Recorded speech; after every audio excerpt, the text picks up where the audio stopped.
The chapel was quiet enough that every cough, every shift of a seat sounded like thunder. Pale bouquets lined the front of the room.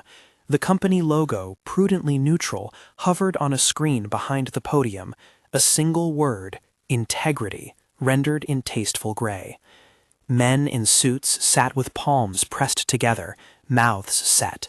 Cameras gathered like flies at the back, lenses trained, hungry. From the far end of the aisle, a man rose. He was small in the sea of tailored coats, a worn jacket that had seen too many winters, shoes that had been polished until they were almost thin, hands that still smelled faintly of bleach and metal. He had come as a guest out of obligation, because someone at his daughter's after-school program had urged him to come see the faces of the people who'd once paid him a wage, and he had sat through the speeches until something inside him could no longer keep quiet. He stood, and his voice, rough and untrained, cut through the hush like a siren. "She's not dead!" Every head turned. For a second, the word hung ridiculous in the air, as if it had nothing to do with the room's purpose. Journalists reached for their phones. A few people laughed nervously. Some frowned. A woman near the front pressed a hand to her chest. The cry broke the choreography of the day, perfectly arranged eulogies, carefully scripted regrets. Security moved like stormwater around the aisle, forming a human wall. A man in a navy suit leaned forward, mouth open like he wanted an explanation. A woman with a clipboard smiled thinly and mouthed into a mic. "Please, sir, this is private." He shouted again, the sound rawer this time. "She's not dead! She was saved! I saw it with my own hands!" It was the opening image the headlines wanted, a working man belting truth at the funeral of a billionaire. It was cinematic, explosive, delicious to gossip. But before anyone could turn that moment into a meme, there was a line of text on the screen behind the podium, the modern equivalent of raising a flag in a storm. Some scenes dramatized for narrative effect. The story that follows is based on verified events. Because the morning that led to that outburst had not begun in a chapel. It had begun 30 floors below, in glass and air conditioning, with a presentation slide and the thin perfume of conference room coffee. Long Oak Tower was all light and echo. On the building's 31st floor, glass doors gave way to marble and a corridor with a polished brass plaque that read Ashcroft Holdings. A giant billboard on the exterior wall, visible even from the alleyways, advertised the company's newest tagline in enormous letters, a slogan as carefully calibrated as any product: "We do things right." Bernard James Kellerman worked in the building's basement and in its margins. He swept the marble floors, emptied the bins, unblocked printers with a patience few noticed. Bernard was a janitor, yes, but he was more than the bucket and the key ring. He was the man who always remembered to warm a turkey sandwich for his daughter when the after-school program ran late. The man who could find a stray earring on the carpet and slip it into the lost and found without being asked. He had been at Ashcroft Holdings for 7 years, first as a temporary contractor, later as the man people called when a spill couldn't wait until Monday. His badge opened doors nobody ever noticed opening. His work left no trace but the sheen beneath everyone's shoes. That morning he had come early because he liked the quiet before the floors filled with voices. He had pushed a mop across the boardroom threshold, the bucket's wheels wheeling a slow, domestic rhythm. The conference room smelled like new electronics and the faint citrus of someone else's hand sanitizer.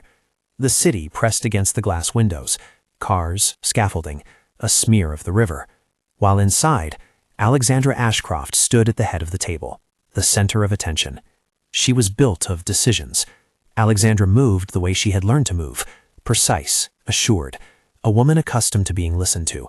Her hair was pulled back into a practical knot, her jacket tailored to a silhouette that said competence down to her knuckles.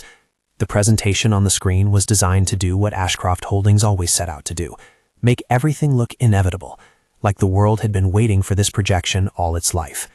Bernard had no business in that room. His job was the arc of a mop and the quiet folding of napkins, not the arc of markets.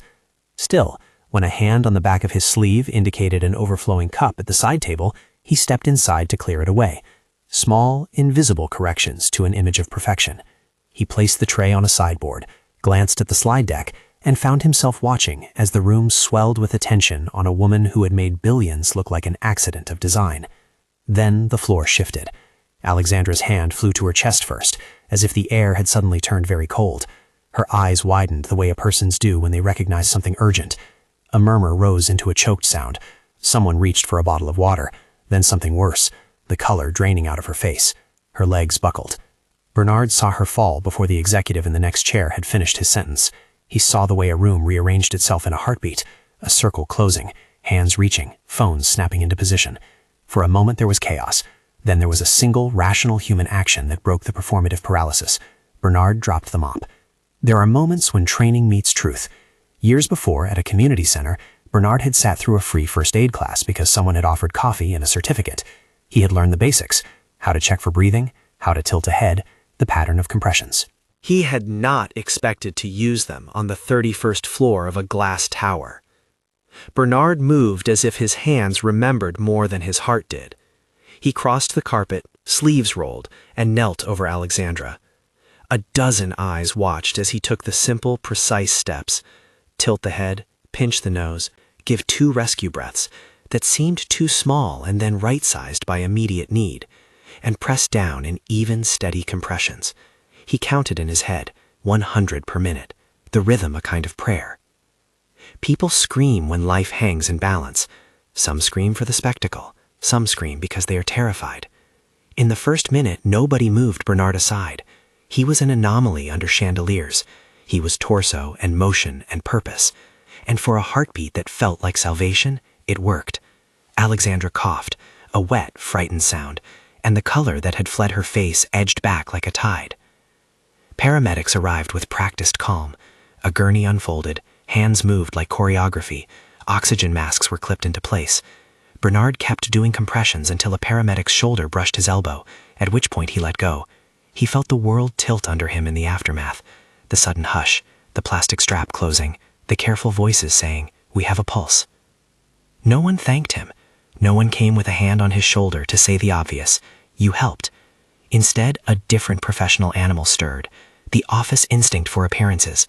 Tyler Brigham, the CFO with a palette of perfect ties and a face that seldom moved unless profit margins did, stepped forward and did what Tyler had always done: measure the scene for risk. He measured Bernard not as a man, but as a variable. "Sir," he said, voice clipped. "Sir, back up. Security, please." Marcus, who ran the building's security like a man who arranged chess pieces, came with brisk efficiency. He touched Bernard's shoulder and pushed him, not roughly, but enough to remind him of boundaries. Bernard tried to explain. "I was helping." "Please," Marcus said, and the words suspended between them like a thin glass. Fiona Redford, Alexandra's assistant, small, quick, with a stack of sticky notes always in reach, pressed forward. She had watched Alexandra slide to the floor the way anyone might watch a meteor, surprised and profoundly unsettled. "Wait," she said. "He was performing CPR. He helped her." Tyler's jaw tightened. "We cannot confirm that he acted appropriately." "Appropriately?" Bernard asked, voice getting smaller as the room drained every eye into the moment. She stopped breathing. The company's HR liaison arrived with papers in that brisk voice that believes in form over rescue. In a phrase that would haunt Bernard for months to come, someone packed a decision into legal-sounding language and handed it to him like an eviction notice. "Under company policy regarding conduct and maintaining a professional environment, your presence and actions are under review. For the protection of all parties, we must ask you to leave the premises pending an investigation." He had expected reproach. It was an occupational hazard of being low in the building's hierarchy, but not this. Not the hurried dismissal, not the clinical badge deactivation, not the neat sentence that wrapped a life-saving intervention into something suspect. He had performed something necessary and been told to step aside. Outside the glass doors, the city blinked and moved on. A man who had helped a woman live was shown the house's exit, like a shoplifter whose timing had been unfortunately dramatic. He walked past marble and plants, past the janitorial closet where they stored paint and spare light bulbs, and slid back into the narrow vertical world of service corridors, where the echo of heels and voices usually seemed to bounce off forever. His badge no longer opened doors. The security footage that would later upend him was not dramatic. It was a blunt, bureaucratic cinecamera angle, mounted in the corner where someone had once suggested it for insurance reasons. It caught Bernard's back, the sweep of his shoulders, the halos of heads around him. It was functional and unloving. But when a staffer cut it into a single freeze frame, Bernard leaning over Alexandra, her hair fanned across the carpet, his hands on her chest, it became an image that could be read 2 ways. A still is a trap. Without motion, without the sequence that explains why hands were where they were, the scene hardens into something else. Someone, an HR temp or an overzealous PR assistant, sent that freeze frame out of the building with a caption that tried to be neutral. The internet is not neutral. A person scrolling, a bored commuter, a local influencer, a partisan account looking for outrage, saw the picture only the angle that looked like more than saving. Comments stacked like kindling. What was he doing? Is that appropriate? Why is he unclothed? The itch of suspicion spread. By the time Bernard reached the subway, his phone buzzed with 2 or 3 messages. Within hours, it would ring with the kind of noise that makes a person's insides feel like a jar being shaken. Screenshots, clips, scrolled headlines. People began to speak over him in rooms he had already left. Was he allowed to? One headline blared. Was he taking advantage of her? Asked a comment with 2 angry emojis. They think I did something wrong, he told himself, as if naming it could make it stop. His daughter, Molly, noticed it first in the way kids notice changes in different dimensions than adults. She was 7 and believed the world was mainly made of snacks and bedtime stories. She found her father staring at the television when a local morning show replayed the freeze frame on a loop. The anchor's voice flattened the image into a question. Molly poked his foot with her small sneaker and asked, "Is that you at school, Daddy?" He hugged her in the way only a man who has been responsible for making a sandwich can, awkward, full of an attempt at normalcy. He was an ordinary father trying to hold a private life inside a public slaughter. He would learn that day how little ordinary protections existed for the people at the edges of power, how quickly a postcard of a moment could become a wanted poster. They called him into human resources the next day. HR was a locker room of neutral carpeting and laminated posters about conflict resolution and maintaining a professional environment. A woman in a cardigan slid a printed statement across a table. It read, "In light of reports concerning inappropriate conduct, and to preserve the integrity of the workplace, Bernard Kellerman's employment is terminated, effective immediately." He took the page in shaking hands. The word inappropriate felt like a stone pressed into his chest. He was not allowed to argue. Not really. There were forms to sign, an exit interview tape that would be archived, a box for his things. They asked him for his keys. The official, bureaucratic movement of the dismissal had the cold clarity of a surgical incision. Outside the building, the city did not conspire to be kind. Employers in other towers looked at his name and moved on. He learned, with a humiliation that settled into bone, how reputations leak faster than explanations. A still image, an anonymous smear, a suggestion in a comment thread. These could travel further than the voices that pleaded his truth. Bills began to stack in the kitchen. The landlord's notices were the sort that don't threaten so much as insist. Gentle envelopes folded like good manners, until one day 2 envelopes arrived. He had always been proud because he never asked for help. He took odd jobs where he could, carpet cleaning, apartment turnovers, helping a diner clean up after closing. But every callback came with the quiet pre-screening of the new unspoken fact. Did you see him on the news?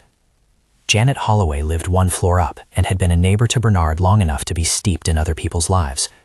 She watched him with the narrow-eyed practical kindness of someone who remembers where they came from. She brought casseroles, she left notes about upcoming community meetings.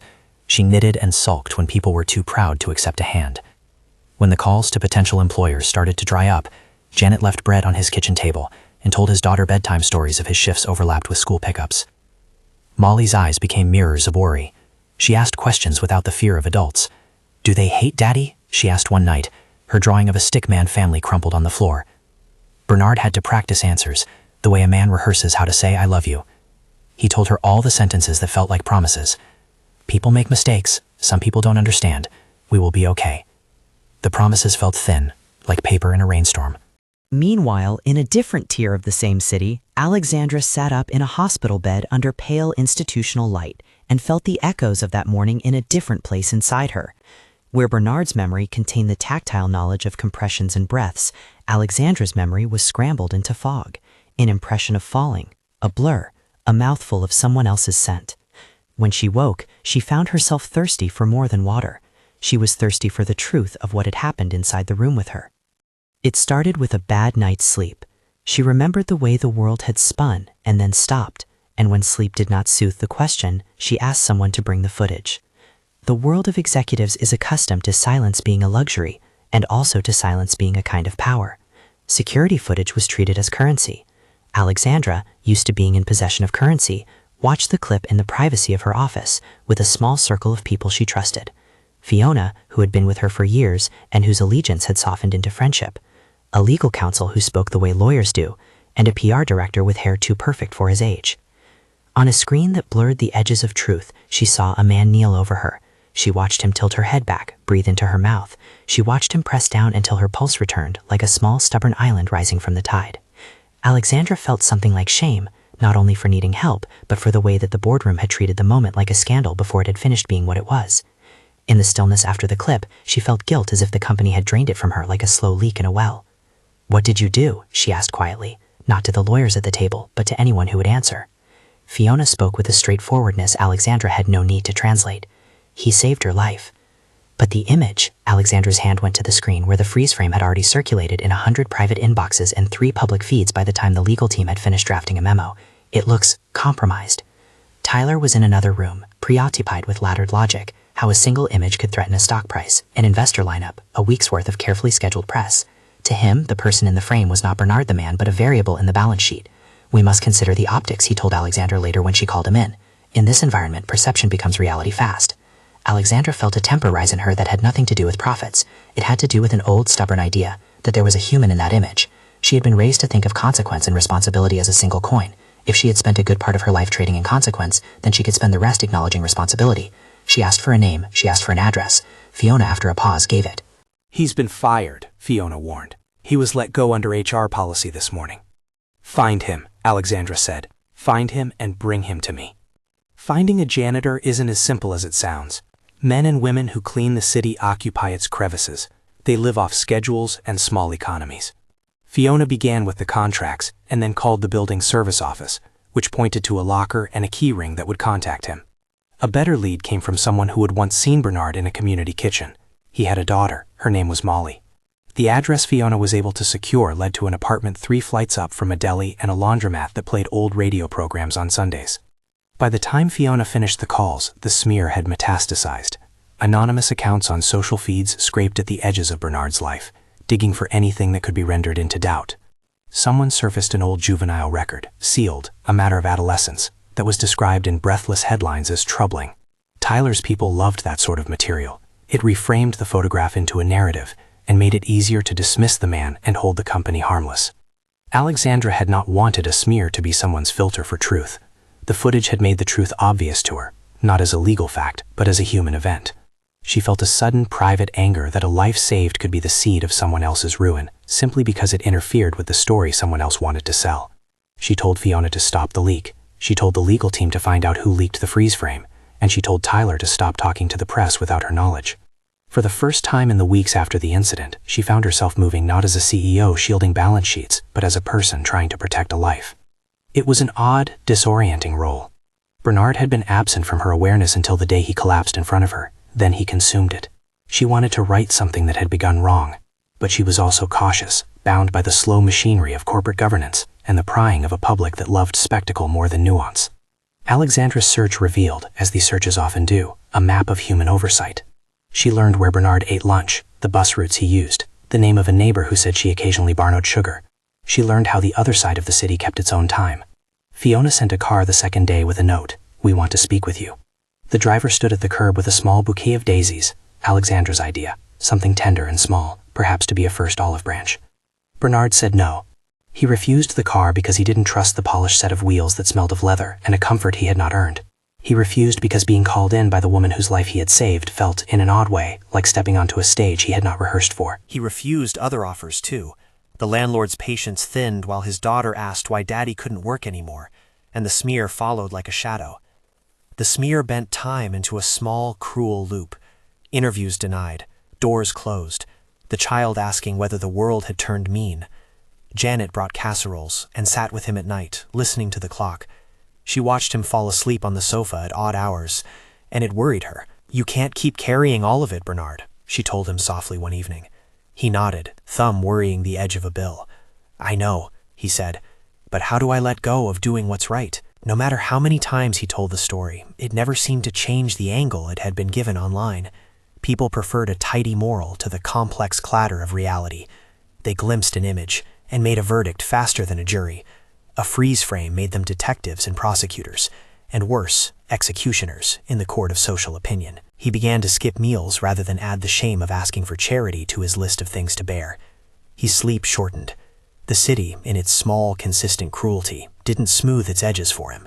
He bussed between interviews that didn't call back, took cleaning jobs that paid less than the promises of a living wage, and tried to explain to Molly why Daddy was not sleeping as much as he should. One afternoon, he came home dizzy and weak.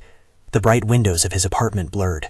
Molly looked up from her homework and frowned, the way children might when an adult's routine wobbles. "Daddy?" she asked. He reached out to steady himself and felt the room lurch like a ship taking on water. It was Janet who found him slumped in his hallway a day later. She lived with a particular domestic heroism, plenty of concerns, and a way of solving none of them except by calling for what needed calling. She banged on his door, a sound that meant neighbor and not nuisance, and when there was no answer, she used her spare key and stepped into a small, stale apartment that smelled like old coffee and faraway hopes. She found him on the floor, pale as the underbelly of a fish, breathing in short, shallow pulls that worried her, in the way a child's timing will always worry an adult. She called 911. Molly scuttled to the side, eyes huge. The paramedics moved with efficient compassion. They loaded Bernard onto a stretcher and zipped him into the ambulance with a way that made the neighbors gather at the window like magnets. Janet held Molly's hand and told the little girl stories about a man who loved her crustless sandwiches and knew the right way to fix a leaky tap. The neighbor's voice was flat and practical, and brimming with the sort of warmth that could soothe a blown-out heart. At the hospital, Alexandra was already there. She had not waited for bureaucracy to whet its own appetite. She had gone to the address that Fiona had given her that morning and had climbed the 3 flights of stairs herself because driving in didn't afford the intimacy she wanted. She walked into the emergency entrance and announced her name in a voice that belonged to someone who made things happen with a phone call, and then discovered that those things sometimes happen slower than she had imagined. She waited in that fluorescent corridor like someone who had never been on the other side of a stretcher and found herself suddenly impatient with the pace. When she found the room, Bernard was on a bed with tubes and an IV that made him look fragile as a bird. The smear, the narrative that had spread through feeds, the freeze frame that had taken his work and shrunk it into a caricature, felt stupidly unimportant in the face of that breath he took in from a machine and the steady beep of monitors. A nurse read the discharge notes aloud. Dehydration, acute stress reaction, exhaustion. Alexandra sat on a folding chair beside his bed and watched the man she had never known until he had pressed his palms into a place she had once thought to be private. She watched his chest rise and fall, the small mechanical punctuation of the life she had almost not reclaimed that morning. He dozed, his fingers curled like a child's. "You saved me," she said, voice small and oddly vulnerable. He stirred, eyes flicking open first to the fluorescent light, then to hers like someone orienting to a map. He blinked, focusing slowly. "You okay?" he asked, the question crude and intimate at once. She swallowed, a thing that took more water than the cup at her lips could offer. "I am," she lied briefly, and then she did the thing she should have done in the first place. She told him, quietly and with a sincerity that felt heavy, "You saved my life. You were the reason I was breathing that morning." He tried to say something dignified in return, something that would make the moment symmetrical, but words are clumsy things. He said, "I did what anyone should." She reached out and put her hand over his, a small human seal. There was no audience, no cameras, no PR team to polish the exchange. It was merely 2 people meeting across a line that had been drawn for them by circumstance and misunderstanding. In that room, for a moment, the city and its smears receded. Alexandra looked at Bernard and felt the thinness of the word integrity on a billboard. She saw how little the slogan did to protect people, how it tended to protect instead an image. She promised herself then that she would not let that image be the final word. But the world is a patient thing. Outside the clean doors of the hospital, Tyler drafted statements and spoke to men who specialized in erasing risk. The smear campaign had not been a single instantaneous conjuring. It had been the slow bureaucratic invention of a narrative that served the company's immediate needs. Papers were written. Lawyers file motions. Anonymous accounts kept chewing on scraps and spat them out as headlines. Alexandra's decision to act was sincere, but action has an arc, and consequences move at the pace of other people. She signed forms. She used her influence to set a few small things into motion. An unambiguous, notarized statement clearing Bernard of misconduct, an arrangement for immediate hospitalization, and contact with a program that could help with short-term rent assistance. Even as she did this, the smear did something more insidious. An anonymous handle posted a cache of documents. A sealed juvenile record referenced, poorly redacted and given not as context but as accusation. It was the oldest trick in the book. Dredge up a distant fault and make it seem current. The narrative shifted again. The man who had saved a life had once, decades before, made a mistake. A public rotten apple mythology formed around him. Alexandra burned at the unfairness of it. She fired a small salvo, not a press release, not yet, but a quiet instruction to stop the leak and to track its source. She asked Fiona to go into the archives and find who had approved the freeze-frame release. She asked Marcus, the head of security, to hand over raw footage and to authenticate its chain of custody. She wanted a record that would, if nothing else, provide a place to stand when the smear threatened to sweep Bernard away. Within the hospital room, Bernard began to mend. The infusion found veins with a nurse's practiced skill. He slept. Molly sat in a plastic chair and drew a picture of her father as a superhero. She was 7. Superheroes had simple acts that translated into safety. The picture had a cape that looked rather like a dish towel and a mop drawn across the child's stick hands. Janet hovered like a kindly aunt who had decided to move in her love with small acts of service. Soup left by the bedside, a blanket folded like a pledge. But healing is not a straight line. Even as Alexandra tried to fight the rumor mill, life outside continued to bruise Bernard. An employment search that had already felt like walking uphill now felt like walking in quicksand. The smear had eaten into his ability to trust the phones that used to ring with work. Each unanswered application, each polite "we have filled the position," became a new injury. The news feeds kept the freeze frame alive. A clip of a talk show host asking in a tone that suggested moral equivalence whether the man had overstepped raked across the airwaves. There are points in a life when decisions cluster like weather. One small shift produces lightning. For Bernard, that shift would arrive in the days following his discharge, when the house of public opinion knocked the breath out of the simple, practical rhythm of keeping a small household afloat. He kept thinking of that gray billboard with the word integrity printed on it, how the letters looked like a promise made to itself rather than to anyone like him. He would, in later months, find that sentence clawing at him. They already decided. He had done what a person was supposed to do in a crisis, and been measured not by the life he had saved, but by the way he looked doing it. At the same time, Alexandra had begun to arrange what she could: a notarized statement, a quiet offer to cover medical expenses, and initiative to discuss employee welfare in a way that would not be a press release, but an internal reform. She felt a responsibility that felt, at times, heavy enough to buckle knees. She reached out to Marcus and told him to preserve everything. She asked Tyler to stand down from any public comment while she dealt with the human cost. Tyler hesitated, because Tyler saw the company as a machine that could not tolerate rattles. He believed in containment. The truth, he told anyone who would listen, was messy, and accountants do not like mess. His opposition to Alexandra's more human impulses was not villainy so much as a worldview, one that prized systems and lines on a balance sheet, and which feared the unpredictability of individual pleas. The smears continued to multiply in the interstices of people's feeds, anonymous accounts and copycat posts. The court of public opinion is a terrible, fast-moving thing. Outrage metastasizes, while nuance still suits up.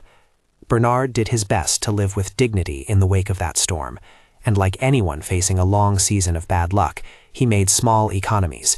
He traded lunches for smaller portions. He walked when a bus would cost more than he could justify. He started to wear the same jacket often enough that the fabric became a kind of armor. He learned to keep his face straight when children pointed or whispered in playgrounds. The night he collapsed, the apartment light burned late. Molly slept with a small stuffed animal by her cheek, as if it could keep dangers away with its fabric. Janet brought soup and left a list of numbers for housing assistance. Bernard folded the paper neatly and tried to steady himself with the small discipline of bills and grocery lists. He tried to answer the phone when Alexandra's number came up. Fiona had told him someone would be calling, and then the edges of the day slid, as if someone had cut the thread and the spool unwound. He had been upright one moment, and then the room had tilted.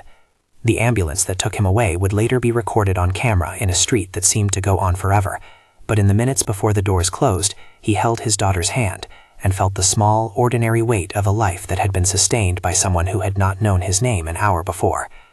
In the ambulance, he drifted into a kind of sleep that felt like a debt being paid in installments. He would wake in a hospital, Alexandra's watchful eye. She would stand again at the foot of his bed and insist on doing what money could not erase. And yet the smear would not disappear simply because one person felt guilty. The private, small acts of restitution would have to battle a much louder public narrative. The rest of the story would be about how that battle played out. about what it takes for a man to go from invisible to heard, and what it takes for a corporation to change a habit it had practiced for decades. The hospital smelled of bleach and citrus-scented wipes, a small clinical promise that things would be put back together if you let them. Bernard woke into that smell slowly, as if surfacing from a dark pool. Machines arranged his breathing into a steady geometry. His hands, calloused from mops and hardware stores, felt foreign against the crisp hospital sheet. Alexandra sat in a plastic chair with the daisy still on the small table beside her. They had already begun to look like an emblem of contrition, simple, bright, insufficient in their own way. When Bernard opened his eyes and saw her there, the room tightened to that small axis again, two people who had been strangers until an absence of breath had made them intimate. "You should be at a retreat," Bernard said first, his voice sandpapered and slow. It landed between them like a fact neither cared to examine. "I would rather be at 1,000 retreats if it meant you'd still have a job," Alexandra answered, and the sentence carried embarrassment and a businesslike resolve. She had spent the morning signing whatever forms the hospital required, calculating logistics, and doing the thing she had never had to do as a person rather than as a CEO, ask for permission to help. A nurse came in and checked a chart and offered an aftercare plan that included time, fluids, and a referral for stress counseling. Bernard listened and nodded. The practicalities felt like a ladder rung, necessary to climb, not luxurious. Molly sat nearby, a small silhouette of concentration, coloring the world to make it softer. Janet hovered like a weather vane, always ready for the gust. Somewhere else, Tyler Brigham was moving in different coordinates: phones, lawyers, shareholders. He regarded the situation as a problem to be contained. Where Alexandra felt responsibility, Tyler had inherited a reflex for triage that was measured less in people than in reputational exposure. He wanted a single narrative, tidy, indemnified, and profitable. He asked managers to sign non-disclosure agreements, drafted a containment memo, and spoke of precedent like a talisman. But Alexandra was already working a different muscle. She had spent the past 24 hours feeling the atomized force of a smear, how an image could be pried from its context and used like a wedge. She had watched the freeze frame until the edges of the room blurred into the picture, and she could no longer let the smaller truth of movement go unspunten. So while Tyler drafted memos, she arranged for a notarized statement that would say, in no uncertain terms, what the footage, when seen whole, proved. Bernard had saved her life. Fiona carried that notarized statement through corridors that smelled faintly of espresso machines and new carpeting. It was simple, a document signed and witnessed, stating that Alexandra Ashcroft had been rendered unconscious, that Bernard Kellerman had administered CPR and restored a pulse, and that there had been no impropriety. It was not a legal bulletproof vest. Words cannot rewind the way a social feed had already ravaged a man's name, but it was a public clearing that would become a necessary anchor. Alexandra also did smaller things that showed a different kind of accountability. She instructed HR to authorize immediate coverage for medical bills. She wired an emergency stipend to the account Fiona had pulled from Bernard's forms. She booked temporary housing for Bernard and Molly at a modest apartment close to the school, so the child would not have to change buses. None of these moves fixed the smear. They simply addressed the harm that had already landed. When Fiona presented Bernard with the notarized statement, he took the paper as if it had weight beyond ink. He read Alexandra's words slowly, as if making sure the letters would not melt into something else. "I didn't ask you to do this," he said finally. "You didn't have to," Alexandra answered, "but I could not let a life saved be turned into your ruin." He laughed, short, surprised. It wasn't joy so much as disbelief. For a man who had been told, in person and online, that he had crossed a line, the simple act of being cleared by the woman whose life he'd preserved felt like a foreign mercy. He folded the paper and put it in his wallet, where bills and the same grocery list lived. It became in a way a talisman for nights when the newsfeed screamed and his phone was quiet. But the public machinery had a way of continuing even after private truths were known. Someone, an anonymous handle with an appetite for scandal, dredged up an item from Bernard's past. A juvenile record, sealed and years old, was circulated in a poorly redacted screenshot as though it were new evidence of character. The tactic was old: imply pattern, then let outrage do the rest. The smear had mutated. It no longer relied solely on the freeze frame. It wanted to paint a portrait of predisposition. Alexandra felt fury at the injustice and a cold awareness of the company's role.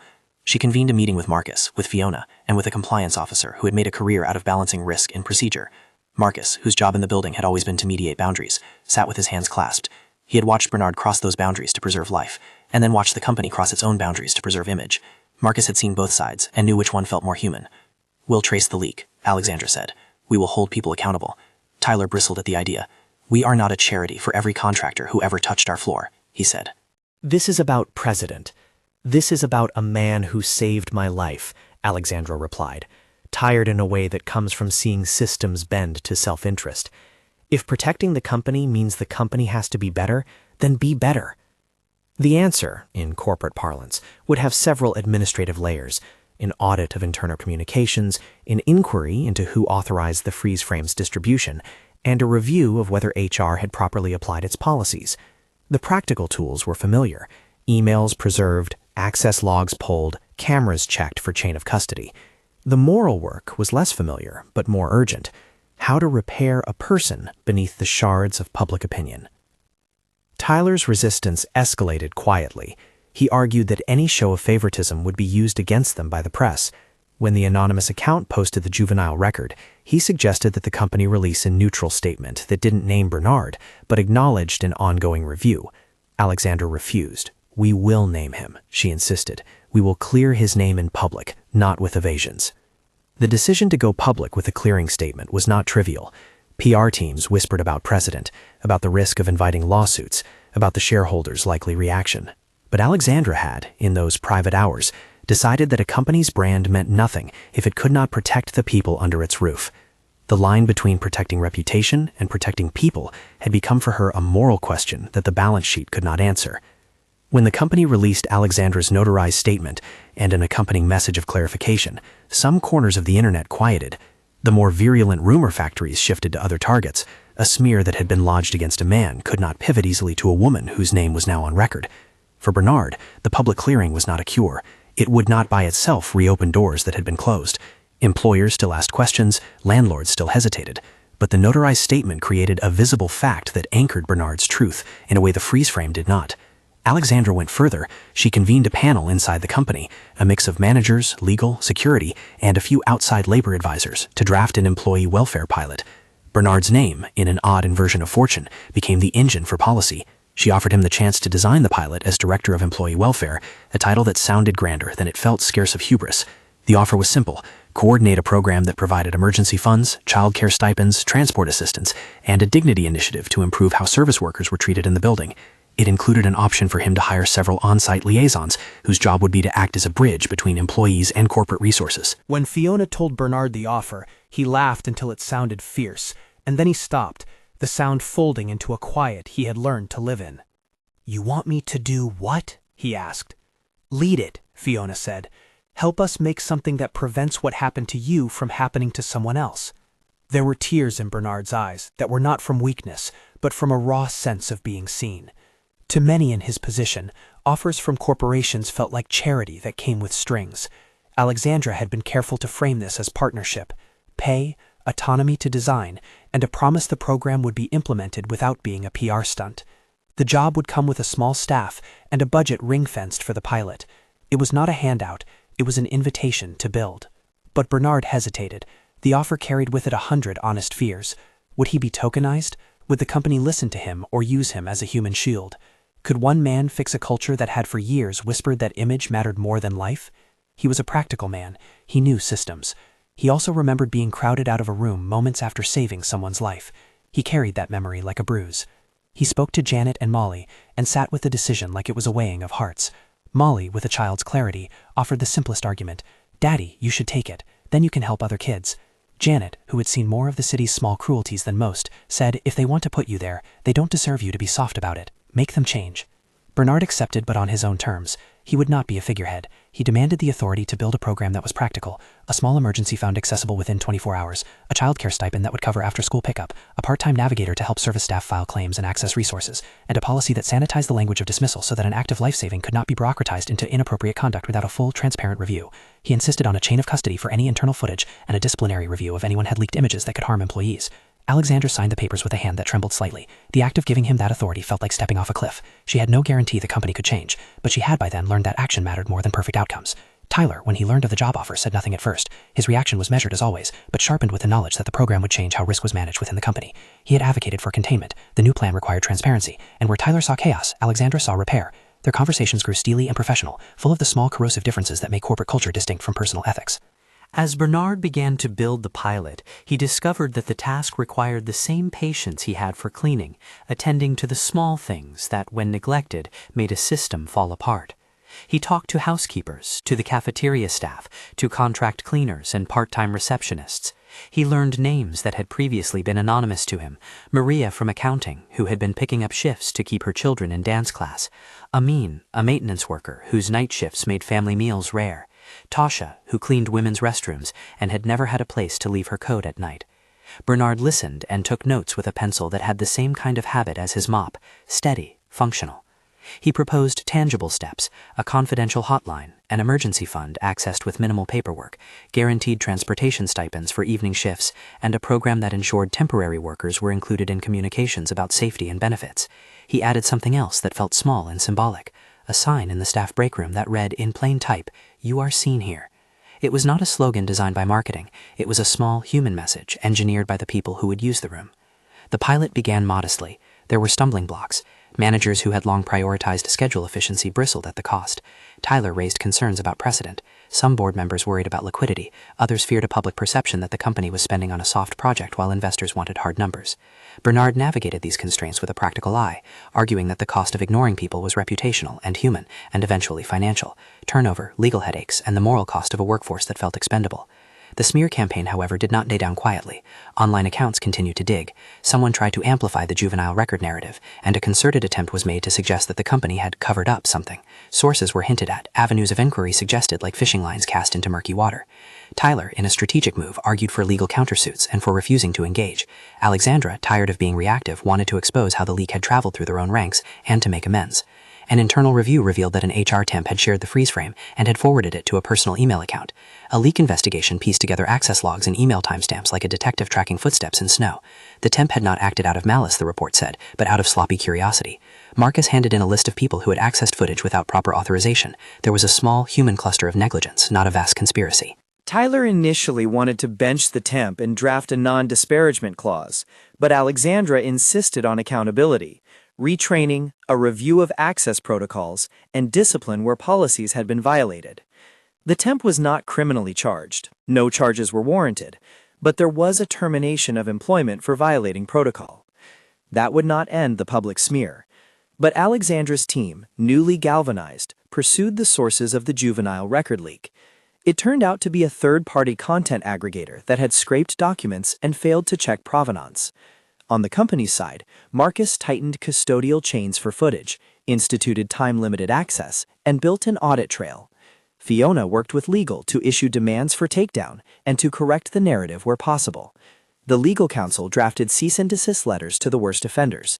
The press office pushed Alexandra's story into profiles that highlighted the human cost, not the outrage. There were quieter victories, too.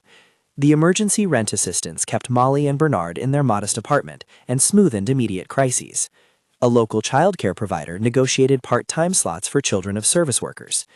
Bernard's pilot program paid out its first small stipend to a worker whose car had broken down. The relief the worker expressed was the kind of concrete gratitude that can do more to shift culture than any internal memo. Still, the fight for reputation in a networked world is never truly over. Someone unearthed a family anecdote about Bernard, a youthful misstep long ago, sealed as the law demanded and properly resolved. The narrative hooks online were relentless, hungry for new angles. But the company now had a public statement, endorsed a woman in the center of the incident, and it had a program that could be pointed to as evidence of reparative intent. Alexandra also took a visible stance inside the company. She insisted on presenting the pilot at the next board meeting, not as a pious speech, but as a proposal with projected budgets and metrics. She wanted the board to sign off, because to her, the pilot's success would require institutional muscle, not just the grace of a single apology. Bernard sat through those briefings like a man who had never been in an executive room this way before. He brought notebooks and a humility that made others near him less defensive. There were consequences for people who had chosen containment over repair. Tyler's partners increasingly found his approach brittle in a world where consumers ask for corporate conscience alongside products.